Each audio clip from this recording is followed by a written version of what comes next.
Oh, careful, easy does it. Steady BG's CD.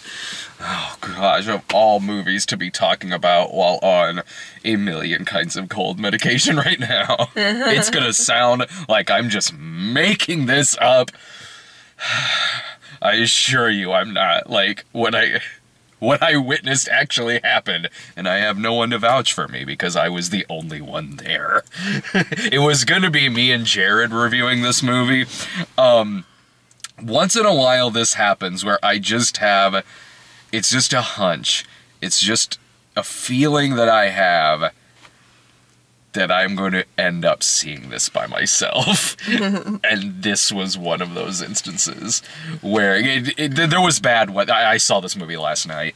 There was bad weather, and it would have, by the time Jared would have made it, it would have been, the movie would have been on for like an hour or something like that.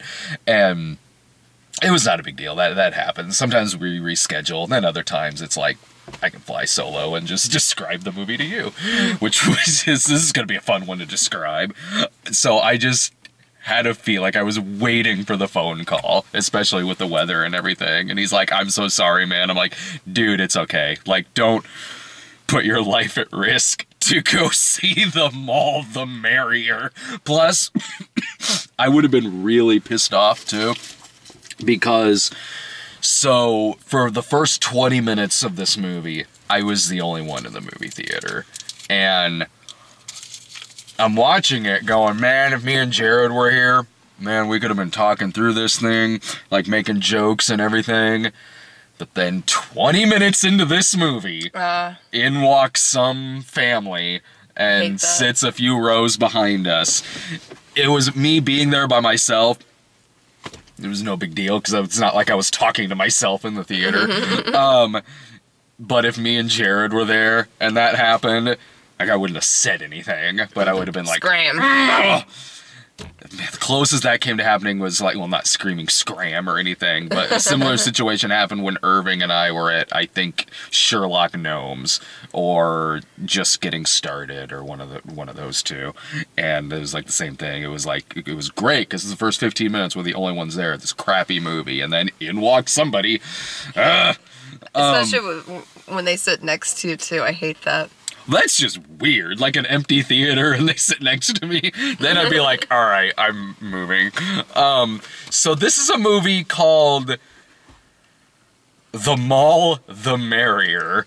Yeah. I don't... I have no idea what this movie's about. I saw the movie and I have no idea what this movie's about. So this is a Filipino movie, I believe, and it stars two people, Vice Ganda and Curtis, I believe are the names, who are huge where they're from and where they do a majority of their work. In fact, I think a lot of the highest box office movies and correct me if I'm wrong, in the Philippines, maybe, have to do with the lead of this movie. There was even a review that I read for this afterwards that was negative, because this movie's getting pretty negative reviews, and one was like, I don't know, this movie was just more of the same, and I'm like, really? What the hell are their other movies like if this is, it's just more of the same, really? Granted, I didn't know about the stars of this movie or the movie itself until like a week ago when I saw it listed as playing in one of the theaters. So, okay, as to just sort of describe the vibe of this movie, it's kind of like if you were to cross maybe like a Disney Channel mall movie with a little Bollywood, kinda, sort of. It opens with a musical number, and a RuPaul movie. That's what you would get out of this. And afterwards, I think I said to you, I go, you would probably like this. It says a lot about my taste in film. No, I could see you and your sister watching this. Like, Yeah, Is it having in a bunch of English, food. or? No, it's not. Some of it is, but Not that it matters. so Vice Ganda, forgive me if I'm pronouncing any of these names wrong, operates this shopping mall, and it opens with a musical number. It's the only musical number really in the movie. Opens with a musical number about malls, basically. Like, we got drugstores, we got kiosks, we've got newspaper stands, and then she starts flying. Interesting. I'm like, well, all right. I mean, sure, I don't know why I'm acting surprised given the tone we've set for this movie, but it instantly starts out, like, kind of weird because, like, it starts out sort of like, did this area of the world just now get things like the Tiffany I Think We're Alone Now music video that's in the mall? But then, like, odd things would sort of happen throughout the movie, like, at the beginning of it. Or I got a sense that where I was like, okay, this is gonna be a movie where really kind of anything goes, because one of the shops gets robbed, like, earlier in the movie. It's a jewelry store, I think. A robber comes in with a gun and just puts a gun in the person's face, and then the mall manager comes in with the security guards and is like, no, you don't want to rob this jewelry store. The one over across the way is way bigger. You'll get plenty more jewels out of going there. And then the robber thanks them and leaves to go rob one of the other stores. And the security guard's like, oh, we're gonna get in trouble for this? Manager's like, no, you'll be fine. I pay you to relax anyway. Okay.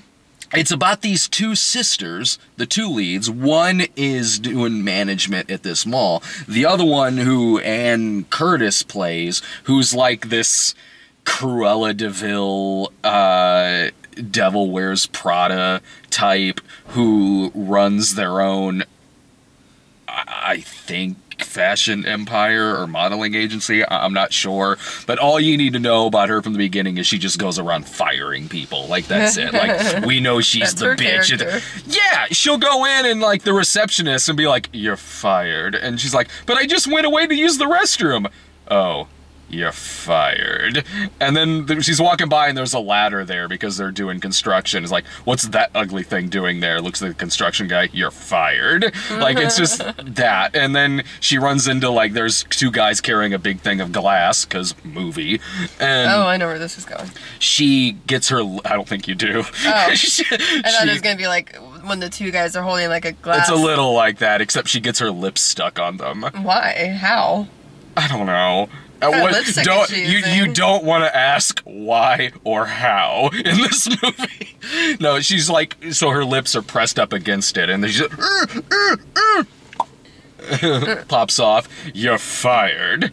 So all right, these two clearly don't get along, and then it just gets, some of the humor gets disturbing early on. So, it's a whole set of, like, wacky characters in this mall, and at one point, Vice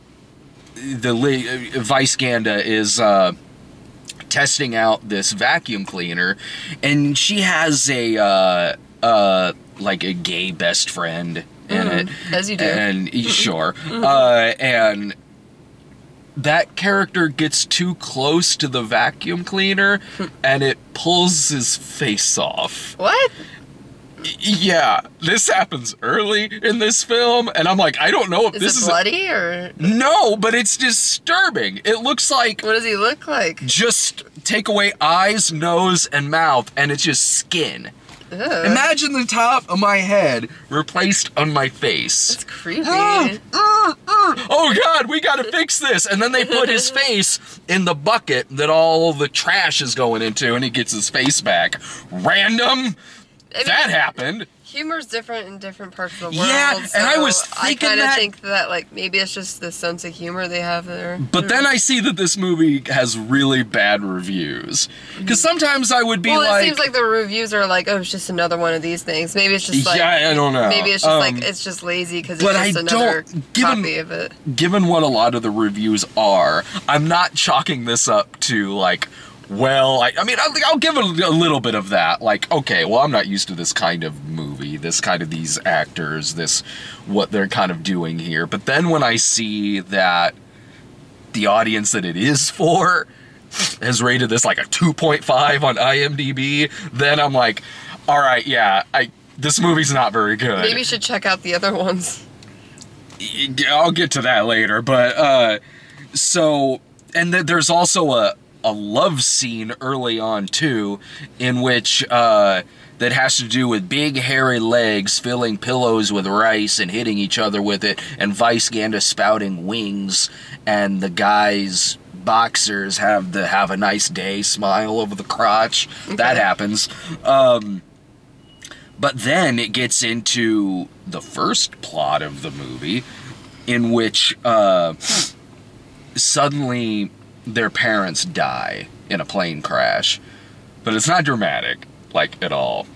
It's not even dramatic when you meet the parents at first, because they're young actors in old makeup. Okay. Yeah. So they die in a plane crash, and that's still played. There's nothing in this movie played that serious. Because when she finds out the parents died in a plane crash, she's crying and saying, my mom, dad, died in a crash. And the other's like, what's that? Your mom has a crush on your dad? No, I said crash. Falls back, lands on a nail sticking up, nail pricks him in the ass. Ow. Yeah. And then they go to, it gets zanier. So they go to, the parents have been cremated, and they go to get the urns, but the urns are way too expensive, or it's like, oh, it's 150,000 pesos. Like, what about this? And they take out like a little plastic. I think that's what they said in the movie. I thought pesos. I don't know, but like a lot of money.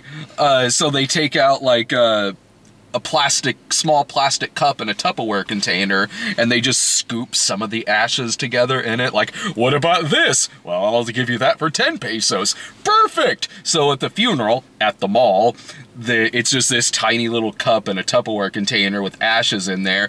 Gay best friend comes up and mixes some of it in his drink intentionally. Not like a mistake. Like, oh, well, hey, this quick is sitting here. No, he just comes up and is like, oh, hey, powder. Like, let me see if this works. My God, it's actually delicious. Oh. So that happens. And so it starts out where it's, for the first hour of this over 2-hour movie, is these sisters who hate each other competing over ownership of this mall. And it reaches a point where, like, the bitchy sister gets control of it, and the other one might be out of a job. And there's all this family drama going on. Going on between the two of them. And then, an hour into this movie, suddenly, we get to a couple of the maintenance workers, these two women, maintenance workers at the mall who are digging for something. These characters have not been seen in this movie before until an hour in. And the one girl is saying, like, soon we will find the magic book that I've come here to collect. And I'm like, what? And it goes into a flashback in which this magic book can make toys come to life. And so it flashes back. There's a lot of flashbacks in this, and whenever there is a flashback, it's the same kind of camera quality. They just put the old film stock thing in front of it. Like, yeah, okay. That's not lazy. Yeah. And so you see this, like, cardboard cutout of something dancing in front of the kid, and they're like, we have caused toys to come back to life due to this magic book that suddenly an hour into this movie, that's what it's about. Sort of. Because they go away for about a half hour. A half hour later, I was like, what was that scene about with, like, the two maintenance workers and the Necronomicon that makes toys come to life? Sure. But then a half hour into it, that's the climax of this movie, in which our lead character, who thinks that they've lost their job at the mall, finds the book that the two workers were looking for and reads it out loud, which then causes all of the toys, pictures, and mannequins to come to life inside the mall and try to kill all of them. And the only thing that can help them is the knockoff Iron Man, who gets into fights with the headless mannequins, and they all have to run around the mall to find the magic book to reverse the spell that is being held by a CGI... What do you call those cats you see at Chinese restaurants that have the arm going up? I don't know what they're called, but I know what you're talking about. Do you know what I mean? Yeah.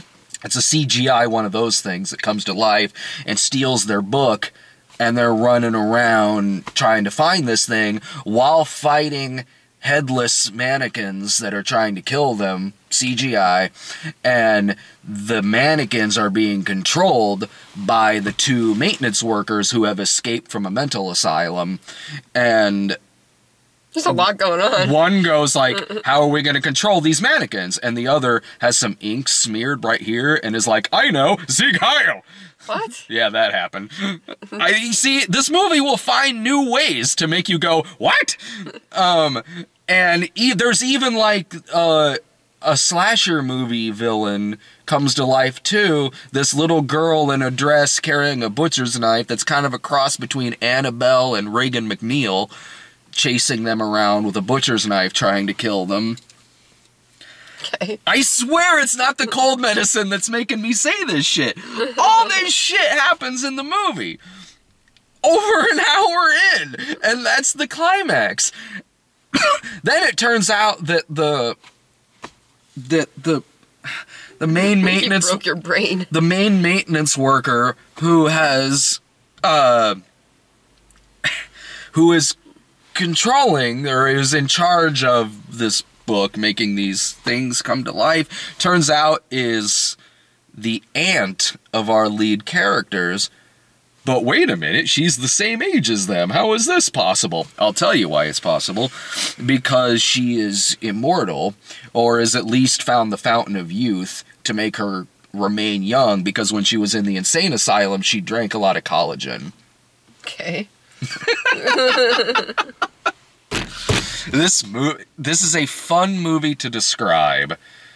It's not a fun movie to watch when you're sitting there alone in a movie. You had a family behind you. No, I was alone. That just made me feel more alone. Was it a Filipino family, or? I think so. Maybe you said they're popular actors, so. Yeah, and I don't know how well this movie is doing in its respective country, but I can tell you this, like, okay, if Jared and I were watching this in a theater by ourselves, we probably could have riffed along with the madness that was happening in this thing. Watching it there by myself, especially because it's over 2 hours long, and it does not need to be 2 hours long. Yeah, that's a little insane. Yeah, man, there's a number of clothes-changing montages in it. It was really just the one musical number, but then there was a lot of running around from CGI headless mannequins and Iron Man fighting them. But if I could say, let's say like me, you, and Ella, your sister, were watching this, you guys would probably have a good time with this. I wish we had another Holmes and Watson situation where we were fucking stoned. Oh, this shit's better to sit through than Holmes and Watson. But sitting there by myself in the theater watching this, it was obnoxious. It's a fun movie to describe. Like, Maybe it'd be more fun if I was there with you. Yeah, it's a fun movie to describe, certainly. But sitting there watching it, it's loud. The movie is loud. It's screamy, yelly. A lot of its humor just comes from screaming and running from things, and it's obnoxious, and the music is loud. It's so loud. Oh my god. Like, I had a headache leaving this movie. I had a headache watching this movie. So take that how you will. Kind of wish I saw it. I wish you did too. It kind of seemed like a cool mall because they had big posters outside the mall for like Day of the Triffids, House of Dracula, the old Batman and Robin movie, the black and white one.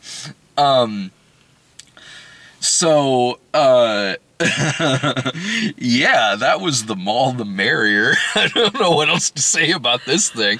Look, like I said, this is the kind of movie where to review it, you just kind of sort of describe the madness that happened in front of you and how random it is, because it's random. It's so freaking random. It's so random that I was like, I'm not sure if this is a kid's movie. Is it?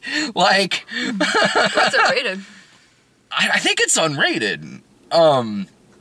So I don't know who this movie's for, but people from that country. Sure, yeah, oh yeah, sure. If you're a fan of the two people who star in the movie, yeah, absolutely.